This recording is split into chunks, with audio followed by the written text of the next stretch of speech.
প্রিয় দর্শক, আসসালামু আলাইকুম। বাংলাদেশের বাণিজ্যিক ফার্মিং গত 2 দশকে উল্লেখযোগ্যভাবে এগিয়েছে, তবে এখনো পর্যন্ত পূর্ণ সম্ভাবনায় পৌঁছাতে পারেনি। এর সফলতা এবং সীমাবদ্ধতা দুটির দিকই স্পষ্ট, যা নিয়ে আজকে আমাদের এই ভিডিও। সফলতার দিক: প্রথমত, উৎপাদন বৃদ্ধিতে অগ্রগতি। ধান, মাছ, মুরগি, ডেয়ারি সব খাতেই বাণিজ্যিকীকরণের ফলে উৎপাদন বৃদ্ধি পেয়েছে। বিশেষ করে মাছ উৎপাদনে বাংলাদেশ বিশ্বের শীর্ষ দেশগুলোর একটি। পোল্ট্রি এবং ডেয়ারি খাতেও সফলতা এসেছে। দ্বিতীয়ত, রপ্তানিমুখী কৃষি। সবজি, ফল, ফুল এবং হিমায়িত মাছ আজকে বাংলাদেশ থেকে বিদেশে রপ্তানি হচ্ছে। এটি বাণিজ্যিক ফার্মিং এর অন্যতম বড় একটি সাফল্য। তৃতীয়ত, প্রযুক্তির ব্যবহার। বাংলাদেশের কৃষিতে হাইব্রিড বীজ, মেশিনারি বিশেষ করে ট্রাক্টর, হারভেস্টার এবং উন্নত সেচ ব্যবস্থার ফলে উৎপাদনশীলতা অনেক বেড়েছে।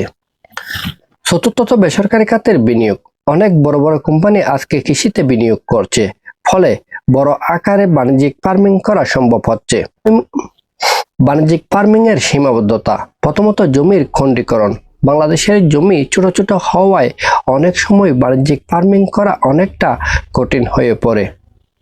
দ্বিতীয়ত, ইনপুটের উপর নির্ভরতা। কৃষি উপকরণ, বিশেষ করে সার, বীজ, কীটনাশক সবকিছুই কোম্পানি নির্ভর, ফলে কৃষকের খরচ বাড়ে।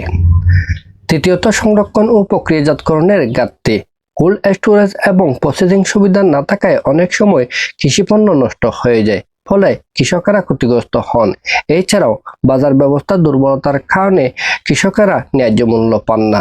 মধ্যস্বত্বভোগীদের দৌরাত্ম্য সবসময় বিদ্যমান থাকে।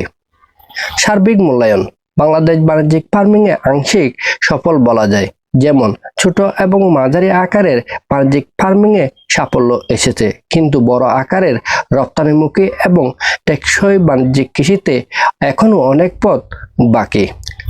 পরিশেষে কথা নির্দ্বিধায় বলা যায় যে বাংলাদেশের বাণিজ্যিক কৃষির পথে যে বাধা রয়েছে, সেই সমস্ত বাধা যদি সঠিক কোনো নীতি বাস্তবায়নের মাধ্যমে দূর করা সম্ভব হয়, তাহলে বাংলাদেশ বাণিজ্যিক কৃষিতে অনেক এগিয়ে যাবে, বৈদেশিক মুদ্রা অর্জন করতে পারবে, সেই সাথে বাংলাদেশের অর্থনৈতিক স্থিতিশীলতাও বৃদ্ধি পাবে।